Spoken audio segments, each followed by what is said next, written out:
Saturday morning ஒரு வழியா shoe rack வாங்கிட்டோம். முக்கியமா மைலோக்காக தான். ஏன்னா காலையில எழுந்திருச்சா செருப்பு தேடுறதே ஒரு வேலையா வச்சுட்டு இருக்கோம் எல்லாரும். ஒன்ன மட்டும் தூக்கிட்டு போய் போட்டுரும். இன்னொன்னு அதே இடத்துல இருக்கும். அது என்னன்னு தெரியல. அதுக்கு ஒரு குஷி. அன்னைக்கு எனக்கு ஆஃபீஸ் இருந்தது. முந்தின நாள் நம்ம வெப்சைட்ல நைட்டீஸ் எல்லாம் லான்ச் பண்ணியிருந்தோம் இல்லையா? அதெல்லாம் ஆல்மோஸ்ட் சோல்ட் அவுட் ஆயிடுச்சு. சப்போர்ட் பண்ண எல்லாருக்குமே ரொம்ப ரொம்ப தேங்க்ஸ். அன்னைக்கு டிஸ்பேட்ச் பண்றதுனால பிள்ளைகளுக்கு கொஞ்சம் ஹெல்ப் பண்ணலாம் அப்படின்ட்டு கொஞ்சம் நேரமே டின்னர் ரெடி பண்ணி வச்சுட்டு கிளம்பிட்டேன்.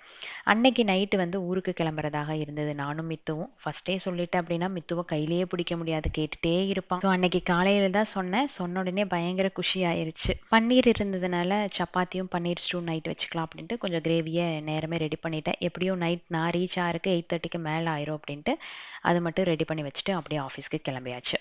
ரொம்ப நாள் கழிச்சு ஆஃபீஸ்க்கு saree கட்டிட்டு போனேன். பட் எதையும் மிஸ் பண்ணுற மாதிரியே தோணிட்டு இருந்தது. நீங்கள் வந்து எவ்வளோ ஃப்ரீக்வெண்ட்டாக saree கட்டுவீங்க அப்படின்ட்டு கமெண்ட்ஸில் ஷேர் பண்ணுங்கள்.